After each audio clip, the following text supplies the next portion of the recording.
ಓಂ ಸಾಯಿನಾಥಾಯ ನಮಃ. 6ನೇ ಅಧ್ಯಾಯ. ನಿಜವಾದ ಗುರುವಿನ ಸಹಾಯದಿಂದ ಸಂಸಾರ ಸಾಗರವನ್ನು ಸುಖವಾಗಿ ದಾಟಬಹುದು. ಸದ್ಗುರು ಎಂಬ ಪದವು ಶ್ರೀ ಸಾಯಿಬಾಬಾರವರನ್ನು ಜ್ಞಾಪಕಕ್ಕೆ ತರುತ್ತದೆ. ನನ್ನ ಮುಂದೆ ನಿಂತುಕೊಂಡು ನನ್ನ ಹಣೆಗೆ ಊದಿಯನ್ನು ಹಚ್ಚಿ ನನ್ನನ್ನು ಆಶೀರ್ವದಿಸುತ್ತಿರುವ ಹಾಗೆ ಭಾಸವಾಗುತ್ತದೆ. ನನ್ನ ಹೃದಯದಲ್ಲಿ ಸಂತೋಷವು ತುಂಬಿ ನೇತ್ರಗಳ ಮೂಲಕ ಹೊರಹೊಮ್ಮುತ್ತಿರುವ ಹಾಗೆ ತೋರುತ್ತದೆ. ಗುರುವಿನ ಹಸ್ತಸ್ಪರ್ಶದಲ್ಲಿ ಮಹಾಶಕ್ತಿ ಅಡಗಿದೆ. ಆಸೆ ಆಕಾಂಕ್ಷೆಗಳನ್ನೊಳಗೊಂಡ ಈ ದೇಹವು ಯಾವ ಬೆಂಕಿಯಿಂದ ದಹಿಸಲು ಸಾಧ್ಯವಿಲ್ಲವೋ ಅಂತಹ ಈ ಶರೀರವನ್ನು ಗುರುವಿನ ಹಸ್ತಸ್ಪರ್ಶ ಶಕ್ತಿಯಿಂದ ದಹಿಸಲ್ಪಡಬಲ್ಲದು. ಪೂರ್ವಜನ್ಮದ ಪಾಪಗಳೆಲ್ಲವೂ ನಾಶವಾಗಬಲ್ಲವು. ಯಾವ ನಾಸ್ತಿಕರು ದೇವರ ಹೆಸರನ್ನು ಕೇಳಿದರೆ ರೋಷವನ್ನು ಕಾರುತ್ತಾರೆಯೋ ಅಂಥವರು ಕೂಡ ಶಾಂತರಾಗಿ ಪರಿವರ್ತನೆಯಾಗಬಲ್ಲರು. ಶ್ರೀ ಸಾಯಿಬಾಬಾರವರ ದಿವ್ಯ ದರ್ಶನದಿಂದ ಸಂತೋಷವು ಉಕ್ಕಿ ನಮ್ಮ ಗಂಟಲು ಗದ್ಗದಿತವಾಗುತ್ತದೆ. ನೇತ್ರಗಳಿಂದ ಆನಂದ ಬಾಷ್ಪ ಉಕ್ಕುತ್ತದೆ. ಅದು ನಮ್ಮಲ್ಲಿ ನಾನೇ ಅವನು ಎಂಬ ಜ್ಞಾನ ಉಂಟು ಮಾಡುತ್ತದೆ. ನಾನು ನನ್ನದು ಎಂಬುದನ್ನು ನಾನು ನೀನೆಂಬ ವ್ಯತ್ಯಾಸಗಳನ್ನು ದೂರ ಮಾಡುತ್ತದೆ. ಸ್ವಾನುಭವ ಅರಿವಾಗುತ್ತದೆ. ನಾನು ಮಹಾಕಾವ್ಯಗಳನ್ನು ಓದಲು ಪ್ರಾರಂಭಿಸಿದರೆ ಪ್ರತಿಯೊಂದು ಘಟ್ಟದಲ್ಲಿಯೂ ಸದ್ಗುರುವಿನ ನೆನಪಾಗುತ್ತದೆ. ಶ್ರೀ ಸಾಯಿಬಾಬಾರವರೇ ರಾಮಕೃಷ್ಣರ ಅವತಾರವನ್ನು ತಾಳಿ ತಮ್ಮ ಕಥೆಗಳನ್ನು ಹೇಳುವ ಹಾಗೆ ಮಾಡುತ್ತಾರೆ. ಉದಾಹರಣೆಗೆ, ಭಾಗವತವನ್ನು ಶ್ರವಣ ಮಾಡಲು ಕುಳಿತಾಗ ಸಾಯಿಬಾಬಾರವರು ಕೃಷ್ಣನಾಗಿ ಭಾಗವತವನ್ನು ಹೇಳುವ ಹಾಗೆ ಭಾಸವಾಗುತ್ತದೆ. ನಾನು ಮಾತಾಡಲು ಕುಳಿತರೆ ಕೂಡಲೇ ಶ್ರೀ ಸಾಯಿಯವರ ನೆನಪಾಗಿ ಕೆಲವು ಸೂಕ್ತ ಉದಾಹರಣೆಗಳನ್ನು ಕೊಡಲು ಅವರ ಕಥೆಗಳು ಸ್ಮೃತಿಪಥಕ್ಕೆ ಬರುತ್ತವೆ. ನಾನೇನಾದರೂ ಸ್ವತಃ ಬರೆಯಲು ಕುಳಿತರೆ ಕೆಲವು ಪದಗಳು ಮನಸ್ಸಿಗೆ ಬರುವುದೇ ಇಲ್ಲ. ಆದರೆ ಅವರೇ ನನ್ನನ್ನು ಬರೆಯುವ ಹಾಗೆ ಪ್ರೇರೇಪಿಸಿದಾಗ ನನ್ನ ಬರವಣಿಗೆಗೆ ಅಂತ್ಯವೇ ಇರುವುದಿಲ್ಲ. ಭಕ್ತನಲ್ಲಿ ಅಹಂಭಾವ ಮೇಲಕ್ಕೆದ್ದಾಗ ಅವರು ತಮ್ಮ ಸ್ವಹಸ್ತದಿಂದ ಅದನ್ನು ನಾಶ ಮಾಡಿ ತಮ್ಮ ಶಕ್ತಿಯನ್ನು ಅವನಿಗೆ ನೀಡಿ ಅವನ ಗುರಿ ಸಾಧನೆಯಾಗುವಂತೆ ಅವನನ್ನು ತೃಪ್ತಿಗೊಳಿಸಿ ಆಶೀರ್ವದಿಸುತ್ತಿದ್ದಾರೆ. ಯಾರಾದರೂ ಆಗಲಿ ಸಾಯಿಯ ಮುಂದೆ ಧ್ಯಾನ ಮಾಡುತ್ತಾ ತನ್ನ ತನು ಮನ ಧನಗಳನ್ನು ಅರ್ಪಿಸಿದ್ದಲ್ಲಿ ಅವರ ಜೀವನದ ಮುಖ್ಯ ಗುರಿಗಳಾದ ಧರ್ಮ, ಅರ್ಥ, ಕಾಮ ಮತ್ತು ಮೋಕ್ಷ ಎಲ್ಲವನ್ನು ಪಡೆಯುತ್ತಾರೆ. ಕರ್ಮ, ಜ್ಞಾನ, ಯೋಗ ಮತ್ತು ಭಕ್ತಿ ಎಂಬ 4 ದಾರಿಗಳು ನಮ್ಮನ್ನು ದೇವರಿರುವಲ್ಲಿಗೆ ಕೊಂಡೊಯ್ಯುತ್ತವೆ. ಪ್ರಯಾಣ ಮಾಡುವುದು ಬಹಳ ಕಷ್ಟ. ಆದರೆ ನೀವು ಸದ್ಗುರುವನ್ನು ನಂಬಿದೇ ಆದರೆ ನಿಮ್ಮ ದಾರಿ ಸುಗಮವಾಗುತ್ತದೆ. ನೀವು ನಿಯಮಿತವಾದ ಸ್ಥಳವನ್ನು ಸೇರುತ್ತೀರಿ. ಹೀಗೆಂದು ಬಾಬಾರವರು ಹೇಳುತ್ತಾರೆ. ಬ್ರಹ್ಮ, ದೈವಶಕ್ತಿ, ಪ್ರಪಂಚ, ಸೃಷ್ಟಿ ಎಲ್ಲವೂ ಒಂದೇ ಎಂದು ಹೇಳಿದ ನಂತರ ಗ್ರಂಥಕರ್ತರು ಬಾಬಾರವರು ನನ್ನ ಭಕ್ತರ ಯೋಗಕ್ಷೇಮವೇ ನನ್ನ ಗುರಿ ಎಂದು ಹೇಳಿದ ಕೆಲವು ಉಕ್ತಿಗಳನ್ನು ಉಲ್ಲೇಖಿಸುತ್ತಾರೆ. ನನ್ನ ಭಕ್ತರ ಮನೆಯಲ್ಲಿ ಉಡಲಿಕ್ಕಾಗಲಿ ಉಣಲಿಕ್ಕಾಗಲಿ ಕೊರತೆ ಇರುವುದಿಲ್ಲ.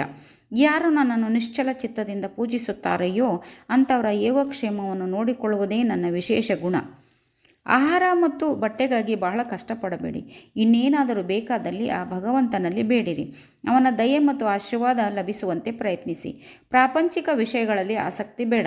ಪರಮಾತ್ಮನನ್ನು ಮನಸ್ಸಿನಲ್ಲಿ ಮೂಡಿಸಿಕೊಳ್ಳಿರಿ. ಪಂಚೇಂದ್ರಿಯಗಳನ್ನೆಲ್ಲವನ್ನು ಒಂದುಗೂಡಿಸಿ ತ್ರಿಕರಣ ಶುದ್ಧಿಯಿಂದ ಆ ಪರಮಾತ್ಮನನ್ನು ಪೂಜಿಸಿ. ಯಾವಾಗಲೂ ನಿಶ್ಚಲ ಚಿತ್ತದಿಂದ ನನ್ನನ್ನೇ ಸ್ಮರಿಸಿ. ಸಂಸಾರ ತಾಪತ್ರಯಗಳ ಕಡೆಗೆ ಗಮನ ಕೊಡದಿರಿ. ಆಗ ಶಾಂತಿಯುಂಟಾಗುತ್ತದೆ. ಮನಸ್ಸು ಚಂಚಲತೆಯಲ್ಲಿದ್ದರೆ ಶಾಂತಿಯುಂಟಾಗುವುದಿಲ್ಲ. ಇದನ್ನು ಹೇಳಿ ಮುಂದುವರೆದು ಗ್ರಂಥಕರ್ತರು ಶಿರಡಿಯಲ್ಲಿ ಶ್ರೀರಾಮನವಮಿ ಸಮಾರಂಭವನ್ನು ವಿವರಿಸುತ್ತಾರೆ. ಈ ಸುಂದರ ಶ್ರೀರಾಮನವಮಿ ಉತ್ಸವದ ಪೂರ್ಣ ವಿವರವು ಸಾಯಿಲೀಲಾ ಪುಸ್ತಕದ 1925ನೇ ವರ್ಷದ ಸಂಚಿಕೆಯಲ್ಲಿ ಪ್ರಕಟಿಸಲ್ಪಟ್ಟಿದೆ. ಅದರ ಸಾರಾಂಶವನ್ನು ಇಲ್ಲಿ ಕೊಡಲು ಪ್ರಯತ್ನಿಸುತ್ತಿದ್ದೇನೆ.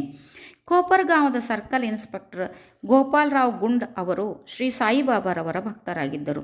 ಅವರಿಗೆ 3 ಪತ್ನಿಯರಿದ್ದರು. ಆದರೂ ಸಂತತಿ ಇರಲಿಲ್ಲ. ಸಾಯಿಬಾಬಾರವರ ಆಶೀರ್ವಾದದ ಫಲದಿಂದ ಅವರಿಗೆ ಪುತ್ರ ಜನನವಾಯಿತು. ಆ ಸಂತೋಷ ಸಂದರ್ಭದಲ್ಲಿ 1892ರಲ್ಲಿ ಶಿರಡಿಯಲ್ಲಿ ಒಂದು ಜಾತ್ರೆ ಅಥವಾ ಉರುಸ್ ಸಮಾರಂಭವನ್ನು ನಡೆಸಬೇಕೆಂದು ತೀರ್ಮಾನ ಮಾಡಿ ಸಾಯಿಬಾಬಾರವರ ಭಕ್ತ ಮಂಡಳಿಯ ಮುಂದೆ ವಿಷಯವನ್ನಿಟ್ಟರು. ಮಂಡಳಿಯು ಸಮ್ಮತಿಸಿ ಸಾಯಿಬಾಬಾರವರ ಅಪ್ಪಣೆ ಮತ್ತು ಆಶೀರ್ವಾದವನ್ನು ಪಡೆಯಿತು. ನಂತರ ಜಿಲ್ಲಾಧಿಕಾರಿಗಳಿಗೆ ಅರ್ಜಿ ಸಲ್ಲಿಸಿದರು. ಆ ಗ್ರಾಮದ ಪಟೇಲನು ಅದಕ್ಕೊಪ್ಪದೆ ವಿರುದ್ಧವಾಗಿ ಬರೆದುದರಿಂದ ಜಿಲ್ಲಾಧಿಕಾರಿಯು ಒಪ್ಪಿಗೆ ನೀಡಲಿಲ್ಲ. ಬಾಬಾರವರ ಆಶೀರ್ವಾದದ ಫಲದಿಂದ ಮತ್ತೊಮ್ಮೆ ಪ್ರಯತ್ನಿಸಿ ಜಯಶೀಲರಾದರು. ಉರುಸು ರಾಮನವಮಿ ದಿನ ನಡೆಯಬೇಕೆಂದು ಬಾಬಾರವರ ಸಲಹೆ ಮೇರೆಗೆ ನಿರ್ಧಾರವಾಯಿತು. ಈ 2 ಉತ್ಸವಗಳು ಒಂದೇ ದಿನ ನಡೆಯಬೇಕೆಂಬ ಬಾಬಾರವರ ಸಲಹೆಯನ್ನು ಸೂಕ್ಷ್ಮವಾಗಿ ಪರೀಕ್ಷಿಸಿದರೆ ಹಿಂದೂ ಮತ್ತು ಮಹಮ್ಮದಿಯರ ಐಕ್ಯಮತಕ್ಕೋಸ್ಕರವೇ ಈ ರೀತಿ ಬಾಬಾ ಹೇಳಿದಂತೆ ಕಂಡುಬರುತ್ತದೆ. ಭವಿಷ್ಯದಲ್ಲಿ ಬಾಬಾ ಅವರು ಈ ದೇಹವನ್ನು ಸಾಧಿಸಿದರು. ಅನುಮತಿ ದೊರೆಯಿತು, ಆದರೆ ಕಷ್ಟಗಳು ಉದ್ಭವಿಸಿದವು. ಶಿರ್ಡಿಯಲ್ಲಿ ನೀರಿನ ಅಭಾವವಿತ್ತು. ಅಲ್ಲಿ 2 ಬಾವಿಗಳು ಮಾತ್ರ ಇದ್ದವು. ಒಂದರ ನೀರನ್ನು ಉಪಯೋಗಿಸುವ ಆಗಿರಲಿಲ್ಲ, ಇನ್ನೊಂದರ ನೀರು ಸಹ ಅಷ್ಟು ಶುದ್ಧವಾಗಿರಲಿಲ್ಲ. ಬಾಬಾರವರು ಕೆಲವು ಪುಷ್ಪಗಳನ್ನು ಅದರೊಳಗೆ ಹಾಕಿದ್ದರಿಂದ ಅದರ ಉದಕವು ಶುದ್ಧವಾಯಿತು. ಆದರೂ ನೀರು ಸಾಕಾಗಲಿಲ್ಲ. ಆದುದರಿಂದ ತಾತ್ಯಾ ಪಾಟೀಲರು ಬೇರೆ ಕಡೆಯಿಂದ ನೀರನ್ನು ತರುವ ವ್ಯವಸ್ಥೆ ಮಾಡಿದರು. ತಾತ್ಕಾಲಿಕ ಅಂಗಡಿಗಳು ನಿರ್ಮಿಸಿದರು. ಗೋಪಾಲರಾವ್ ಗುಂಡ್ ಅವರ ಸ್ನೇಹಿತರು ಸಹ ಸಂತತಿ ಇಲ್ಲದೆ ಕೊರಗುತ್ತಿದ್ದರು. ಅವರೂ ಸಹ ಬಾಬಾರವರಿಂದ ಆಶೀರ್ವದಿಸಲ್ಪಟ್ಟರು. ಆದುದರಿಂದ ಗೋಪಾಲರಾವ್ ಅವರು ಜಾತ್ರೆಯ ಮೆರವಣಿಗೆಗೆ ಒಂದು ಧ್ವಜವನ್ನು ತಯಾರು ಮಾಡಿಕೊಡುವಂತೆ ಪ್ರಾರ್ಥಿಸಿದರು. ಇನ್ನೊಂದು ಧ್ವಜ ಕೊಡಲು ನಾನಾ ಸಾಹೇಬ್ ಚಂದೋರ್ಕರ್ ಅವರಿಗೆ ಹೇಳಿದರು. ಈ 2 ಧ್ವಜಗಳ ಮೆರವಣಿಗೆ ಮುಗಿದ ನಂತರ ಮಸೀದಿಯ 2 ಮೂಲೆಗಳಲ್ಲಿ ನೆಟ್ಟರು. ಇದು ಈಗಲೂ ನಡೆಯುತ್ತಿದೆ. ಚಂದನದ ಮೆರವಣಿಗೆ. ಈ ಜಾತ್ರೆಯಲ್ಲಿ ಇನ್ನೊಂದು ಮೆರವಣಿಗೆ ಆರಂಭವಾಯಿತು. ಚಂದನದ ಮೆರವಣಿಗೆ ನಡೆಸಬೇಕೆಂದು ಶ್ರೀ ಅಮೀರ್ ಸರ್ಕಾರ್ ದಲಾಲಿ ಎಂಬುವರು ಹೇಳಿದರು. ಮುಸ್ಲಿಂ ಸಾಧುಗಳ ಗೌರವಕ್ಕಾಗಿ ಈ ಥರದ ಮೆರವಣಿಗೆ ಮಾಡುವುದು ಅವರ ಸಂಪ್ರದಾಯ. ಗಂಧದ ಪುಡಿಯನ್ನು ತಟ್ಟೆಯಲ್ಲಿರುವ ಅಗ್ನಿಗೆ ಹಾಕಿ ಆ ಧೂಪವನ್ನು ವಾದ್ಯ ಮೊದಲಾದವುಗಳ ಸಹಿತ ಮೆರವಣಿಗೆ ಮಾಡಿ ನಂತರ ಮಸೀದಿಗೆ ತಂದರು. ಈ ಕೆಲಸವು ಮೊದಲು 3 ವರ್ಷಗಳವರೆಗೆ ಶ್ರೀ ಅಮೀರ್ ಸರ್ಕಾರ್ದ ಅವರಿಂದ ಸಾಂಗವಾಗಿ ನೆರವೇರಿಸಲ್ಪಟ್ಟಿತು. ನಂತರ ಅವರ ಪತ್ನಿಯು ಅದನ್ನು ಮುಂದುವರೆಸಿದರು. ಈ ರೀತಿ ಹಿಂದೂಗಳಿಂದ ಧ್ವಜದ ಮೆರವಣಿಗೆಯೂ ಮುಸಲ್ಮಾನರಿಂದ ಗಂಧದ ಮೆರವಣಿಗೆಯೂ ಜೊತೆಯಲ್ಲಿಯೇ ಯಾವುದೊಂದು ಆತಂಕವಿಲ್ಲದೆ ನಡೆದವು, ಈಗಲೂ ನಡೆಯುತ್ತಿವೆ. ಶ್ರೀ ಬಾಬಾರವರ ಭಕ್ತರಿಗೆ ಅದೊಂದು ಮಹಾದಿನ. ಸರ್ವರೂ ಮೆರವಣಿಗೆಯಲ್ಲಿ ಭಾಗವಹಿಸಿ ಮೆರವಣಿಗೆ ಸಾಂಗವಾಗಿ ನೆರವೇರಿತು. ಹೊರಗಿನ ವ್ಯವಸ್ಥೆಯನ್ನು ತಾತ್ಯಾಕೋತೆ ಪಾಟೀಲರು ಮತ್ತು ಒಳಗಿನ ವ್ಯವಸ್ಥೆಯನ್ನು ಶ್ರೀಮತಿ ರಾಧಾಕೃಷ್ಣಮಾಯಿಯು ಬಹಳ ಚೆನ್ನಾಗಿ ನೋಡಿಕೊಂಡರು. ಈ ವ್ಯವಸ್ಥೆಗಳನ್ನು ಮಾಡುವಾಗ ರಾಧಾಕೃಷ್ಣಮಾಯಿ ಮನೆ ಜನಕೋಟಿಯಿಂದ ತುಂಬಿರುತ್ತಿತ್ತು. ಅವಳ ಇನ್ನೊಂದು ಉತ್ತಮ ಕೆಲಸವೆಂದರೆ ಮಸೀದಿಯನ್ನು ಚೆನ್ನಾಗಿ ತೊಳೆದು ಶುಚಿಯಾಗಿಡುತ್ತಿದ್ದುದು. ಬಡವರಿಗೆ ಅನ್ನದಾನ ಮಾಡುವುದೆಂದರೆ ಬಾಬಾ ಅವರಿಗೆ ಪಂಚಪ್ರಾಣ. ಈ ಅಡುಗೆ ಕೆಲಸವನ್ನು ಸಹ ಶ್ರೀಮತಿ ರಾಧಾಕೃಷ್ಣಮಾಯಿಯೇ ನೋಡಿಕೊಳ್ಳುತ್ತಿದ್ದರು. ಇದರಲ್ಲಿ ಅನೇಕ ಧನಿಕರಾದ ಭಕ್ತರು ಸಹ ಭಾಗವಹಿಸುತ್ತಿದ್ದರು.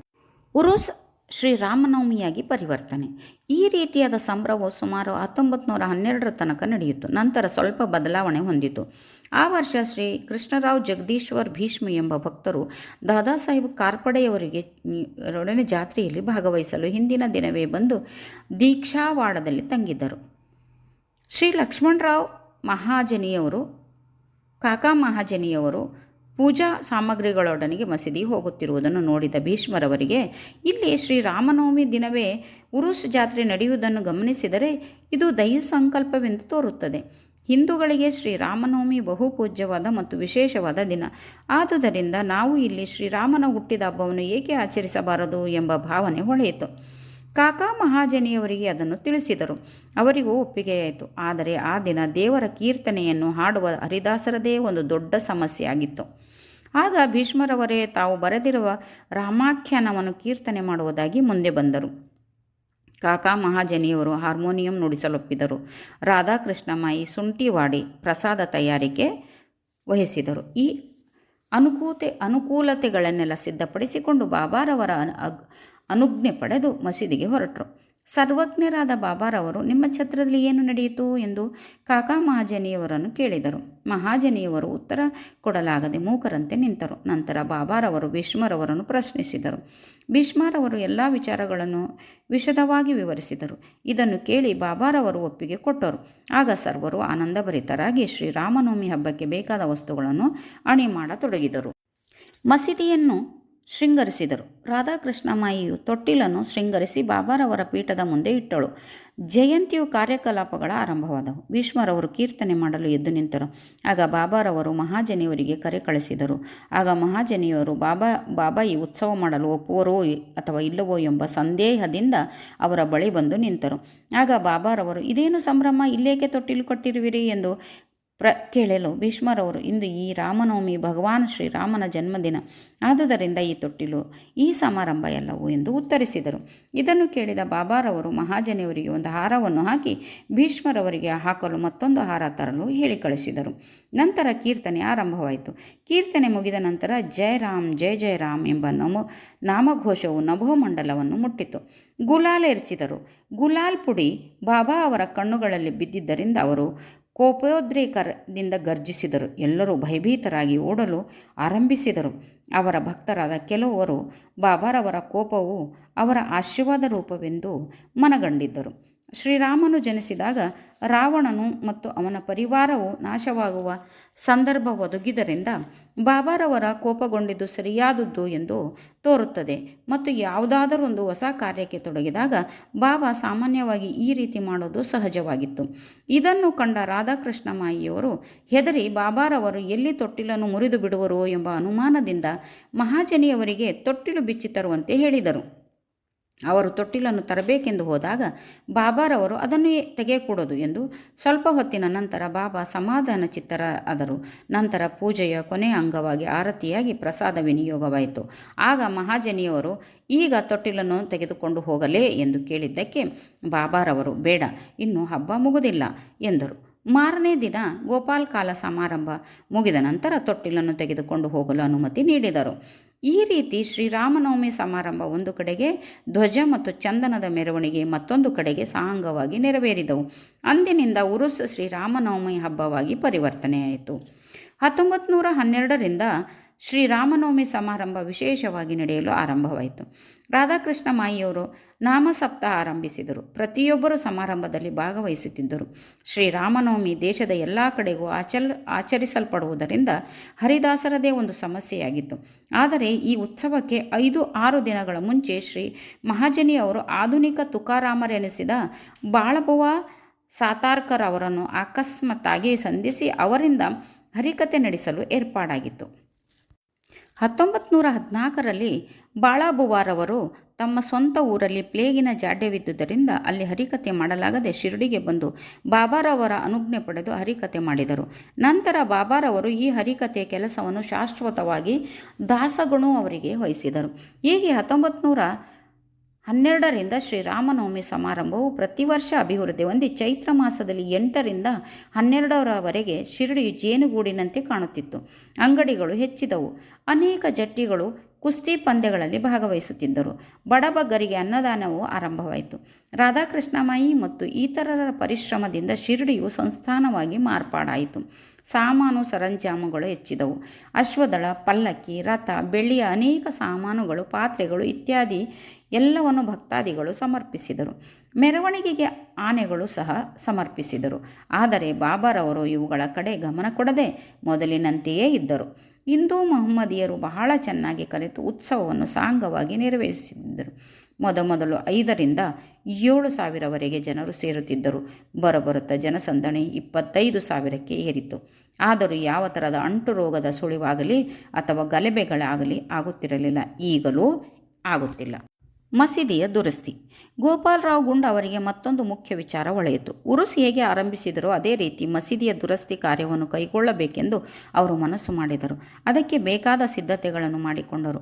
ಬಾಬಾರವರು ಮೊದಲು ಅನುಮತಿ ನೀಡಲಿಲ್ಲ. ನಂತರ ಮಾಳಸ್ಪತಿಯವರ ಒತ್ತಾಯದಿಂದ ಬಾಬಾ ಒಪ್ಪಿದರು. ಈ ಕೆಲಸವು ನಾನಾ ಸಾಹೇಬ್ ಚಂದೋರ್ಕರ ಮತ್ತು ಕಾಕಾ ಸಾಹೇಬ್ ದೀಕ್ಷಿತ್ ಅವರಿಗೆ ಮೀಸಲಾಯಿತು.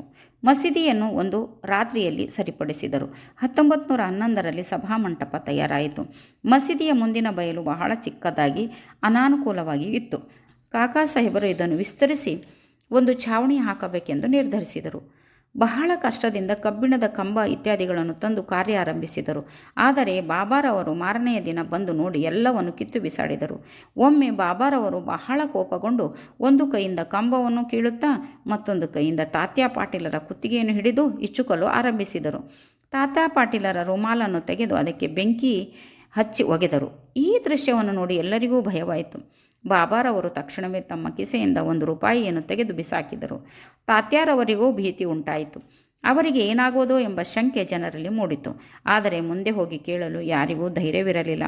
ಬಾಗೋಜಿ ಸಿಂಧೆ ಅವರು ಸ್ವಲ್ಪ ಧೈರ್ಯ ಮಾಡಿ ಮುಂದೆ ಬರಲು ಬಾಬಾ ಅವರನ್ನು ತಳೆದರು. ಶ್ಯಾಮ ಅವರಿಗೂ ಇದೇ ಗತಿಯಾಯಿತು. ಈ ರೀತಿ ಯಾರು ಯಾರು ಮುಂದೆ ಬಂದರೋ ಅವರೆಲ್ಲರಿಗೂ ಇದೇ ಗತಿಯಾಯಿತು. ನಂತರ ಸ್ವಲ್ಪ ಹೊತ್ತಿನ ಮೇಲೆ ಬಾಬಾ ಶಾಂತರಾದರು. ಒಬ್ಬ ಅಂಗಡಿಯವನಿಂದ ಜರತಾರಿ ಪೇಟ ತರಿಸಿ ಅದನ್ನು ತಾವೇ ಸ್ವತಃ ತಾತ್ಯಾ ಪಾಟೀಲರ ತಲೆಗೆ ಸುತ್ತಿದರು. ಇದನ್ನು ನೋಡಿ ಎಲ್ಲರೂ ಆಶ್ಚರ್ಯಗೊಂಡರು. ಬಾಬಾರವರ ಈ ನಡತೆಗೆ ಕಾರಣ ಗೊತ್ತಾಗಲಿಲ್ಲ. ಕೆಲವು ಸಲ ಬಾಬಾರವರು ಶಾಂತಿಯಿಂದ ಎಲ್ಲರೊಡನೆ ಮಾತುಕತೆಗಳನ್ನು ನಡೆಸುತ್ತಿದ್ದರು. ಕೆಲವು ವೇಳೆ ಕೋಪಗೊಂಡು ಉದ್ರಿಕ್ತರಾಗುತ್ತಿದ್ದರು. ಮುಂದಿನ ಅಧ್ಯಾಯದಲ್ಲಿ ಶ್ರೀ ಸಾಯಿಬಾಬಾರವರು ಮೊಹಮ್ಮದಿಯರೋ ಅಥವಾ ಹಿಂದುವೋ ಎಂಬ ಪ್ರಶ್ನೆಯನ್ನು ಕೂಲಂಕುಷವಾಗಿ ವಿವರಿಸುತ್ತೇನೆ. ಅವರ ಯೋಗಾಧ್ಯಯನ ಮತ್ತು ಯೋಗ ಶಕ್ತಿಯ ವಿವರವನ್ನು ಸಹ ಕೊಡುತ್ತೇನೆ. ಓಂ ಸಾಯಿ ಪ್ರಣಾಮ್.